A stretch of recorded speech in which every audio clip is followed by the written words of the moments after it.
TVK தனிச்சு நின்னா DMK குஜிலி மஸ்தி. இதுவே டிவிகே காங்கிரஸோடு சேர்ந்து நின்னா பிஜேபி குஜிலி மஸ்தி. இதுதான் நடக்க போகுது 2029 லோக்சபா தேர்தலில்.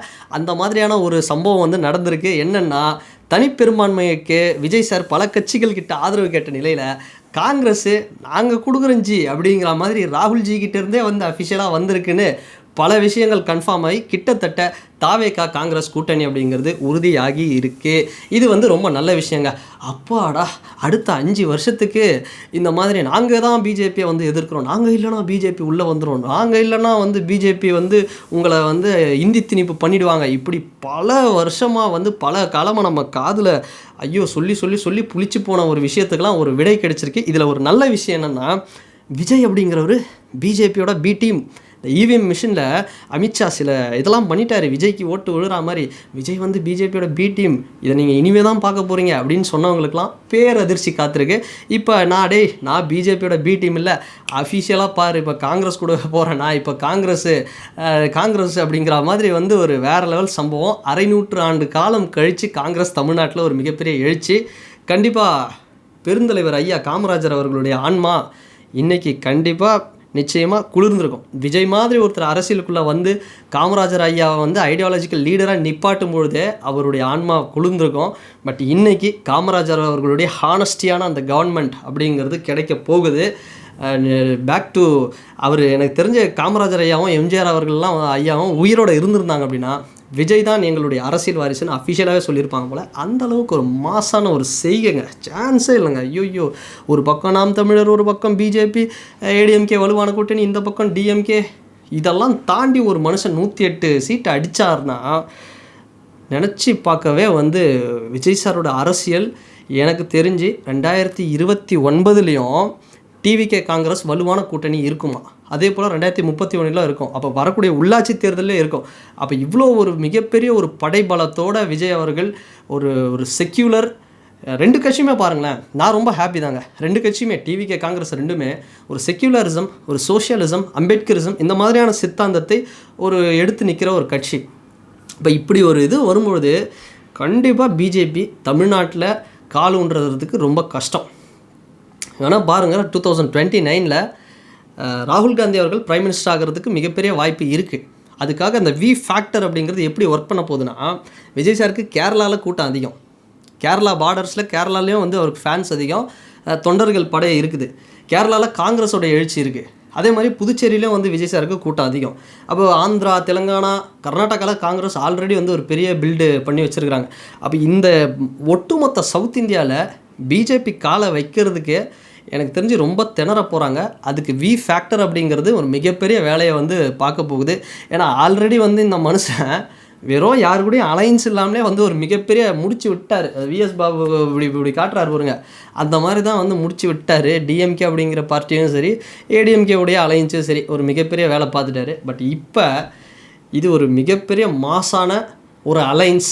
இந்த அலைன்ஸ் எதிர்த்து பிஜேபி ஒன்றும் பண்ண முடியாது. சரி, இதில் யாரெல்லாம் வராங்க அப்படின்னு பார்த்தோம்னா, திருமாவளவன் அவர்கள்கிட்ட வந்து பேச்சுவார்த்தை போயிட்டுருக்கு. கம்யூனிஸ்ட் கட்சிகளும் வர வாய்ப்பு இருக்குது.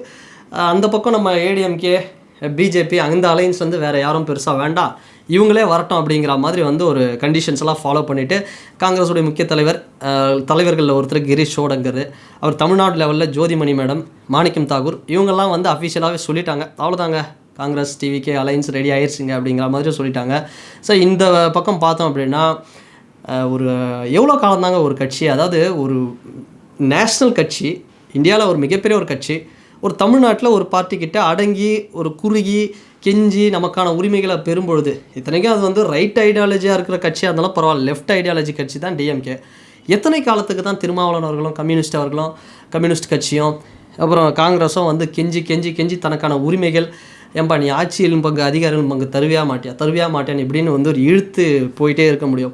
பட் இன்றைக்கி ஆட்சியிலும் பங்கு அதிகாரத்திலும் பங்கு, அதை நான் கொடுக்குறேன் அப்படிங்கிறத ஓப்பனாக வந்து சொல்லியிருக்கிறல்ல. என்ன ஒரு சின்ன வருத்தம், காங்கிரஸ்லாம் முன்னாடியே போயிருந்தாங்கன்னா இன்னும் 35-40 எம்எல்ஏ வந்திருப்பாங்க டிவிக்கோட அலைன்ஸில். அதுதான் வந்து எனக்கு கொஞ்சம் வருத்தமாக இருக்குது. தவிர மற்றபடி சூப்பரான ஒரு அலைன்ஸ். ரொம்ப கஷ்டம் பிஜேபி. எனக்கு தெரிஞ்சு அகெயின் மோடிஜியோட அந்த ஆட்சி அப்படிங்கிறது 4.0 அப்படிங்கிறது கொஞ்சம் டவுட்டு தான். பட்டு அந்த அளவுக்கு ஒரு பெரிய ப்ரெஷரை வந்து கொடுத்துருக்குறாங்க, பிஜேபிக்கு செட் பண்ண போகிறாங்க. இப்போ நாங்கள் இல்லைனா பிஜேபி உள்ளே ஈஸியாக வந்துடும் அப்படின்னு சொல்கிறவங்களுக்குலாம் இப்போ கண்டென்ட் இல்லை. என்னடா கண்டென்ட் சொல்கிறது, இந்த விஜய் நம்ம ஒன்று பண்ணால் அவன் ஒன்று பண்ணுறானே அப்படிங்கிற மாதிரி வந்து யோசிச்சுட்டு இருப்பாங்க. ஸோ அது மாதிரியான ஒரு தக் லைஃப் மொமெண்ட்டு தான் சத்தியமாங்க. எங்கள் காங்கிரஸ் சாதாரண கட்சியெலாம் கிடையாதுங்க. ஒரு காமராஜர் ஐயாவுடைய ஒரு முகம்தான் இந்த காங்கிரஸ் அப்படிங்கிறது. இன்னொன்று, நேற்று வரைக்கும் காங்கிரஸை சப்போர்ட் பண்ணவங்க இன்றைக்கி அவதூறு பரப்பிட்டுருங்க. காங்கிரஸ் ஒரு மோசமான கட்சி, அது ஒரு தமிழ் இனத்துக்கு எதிரான கட்சி, அது கூட போய் வந்து நீ கூட்டணி வைக்கிற விஜய் அப்படிங்கிற மாதிரிலாம் சில அவதூறுலாம் பரப்பிட்டுருக்காங்க. இந்த அவதூறு பரப்புறவங்களுக்குலாம் நான் ஒன்று தான் சொல்கிறேன். ஏன்னா அவங்க இப்போ ரீசெண்டாக 2 நாளாக ஒரு பக்கம் டிவிகேக்காரங்களாம் வந்து விஜய் சாரோட பதவியேற்பு விழா செலிப்ரேஷனுக்கு தயாராகிட்டுருங்க. இந்த டைமில் அவங்க ஒரு அவதூறு பரப்பிட்டுருக்குறாங்க. என்னென்னா, ஒரு ஏப்ரல் 23, 29 இந்த டைமில் டிவிகேவோட சேர்ந்த சில நிர்வாகிகங்க சில பேர் ஏதோ ஒரு போக்சோ சட்டத்தில் அவங்க வந்து பாலியல் அத்துமீறலாம் சிலதெல்லாம் பண்ணியிருக்காங்க. குழந்தை சின்ன பொண்ணுக்கிட்ட 10 வயசு பொண்ணுக்கிட்ட இதெல்லாம். இதுக்கு போலீஸ் வந்து நடவடிக்கை எடுத்து கேஸ் ஃபைல் பண்ணி போக்சோவில் இது பண்ணி அவங்களுக்கு விசாரணை ஸ்டேஷனில் வச்சு அவங்களுக்கான தண்டனை கிடைக்கப்பட்டிருக்கு, போயிட்டுருக்கு. அது என்னமோ விஜய் சார் போயிட்டு சேஃப்கார்ட் பண்ண மாதிரி அந்த குற்றவாளிகளை வந்து தப்பிக்க விட்டா மாதிரி இவங்க எடுத்து போட்டுட்ருக்குறாங்க. பாருங்கள், தமிழ்நாடு வந்து பெண்களுக்கு பாதுகாப்பு இல்லை அப்படின்னு விஜய் சொன்னார். இப்போ அவர் வந்த 2 நாளில் ஜெயித்த உடனே பாருங்கள் பதவி கூட இருக்கல, அவருக்குள்ளே எவ்வளோ மோசமாக இருக்குதுன்னு அவதூறு பரப்பிட்டு இருக்கிறாங்களாம் சில பேர். அவதூறுகள் இந்த இடத்துல இந்த நேஷனோட யூத்தெல்லாம் டெஸ்ட்ராய் பண்ணணும், டெஸ்ட்ராய் ஆகிட்டாங்கன்னா அந்த நேஷனே காலி ஆகிடும் அப்படின்லாம் சில கோட்ஸ் எல்லாம் போயிட்டுருக்குல்ல. அதுக்கு நான் ஒரு விஷயம் சொல்லணும்னா, உண்மையாக இந்த நேஷனோட யூத் மேலே அக்கறை இருந்தால் அவங்கள நல்ல வழியில் கொண்டு போவாங்க.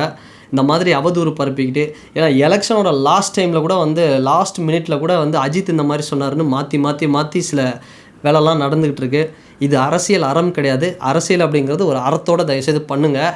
அதனால் இந்த எத்தனை அவதூறுகள் நீங்கள் பரப்புனாலும் செலிப்ரேஷன் செகண்டரி தான். நீங்கள் எத்தனை அவதூறு பரப்புனாலும் இதுதான் இது, அதுதான் அதுன்னு இன்றைக்கி ஓப்பனாக வெளிப்படையாக மக்கள் வந்துட்டாங்க. ஓகே, ஒரு நல்ல ஒரு ரூலிங் வந்திருக்கு, ஒரு நல்ல ஒரு தலைவனாக வந்திருக்கான். அதனால் இந்த அவதூறுகளெல்லாம் வந்து நம்ப தயாராக இல்லை.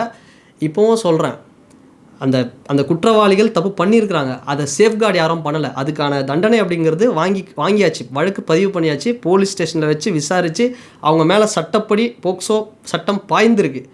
அது கூட வந்து தெரியாமல் சில பேர் அவதூறு பரப்பிட்டுருந்தீங்க அப்படின்னா எனக்கு தெரிஞ்சு ஒன்றும் புரியல. இந்த அரசியல் இது மாதிரியான ஒரு கேவலமான ஒரு சீப்பஸ்ட் அரசியல்னால் தான் மக்கள் ஒரு பாடம் கொடுத்துருக்குறாங்க.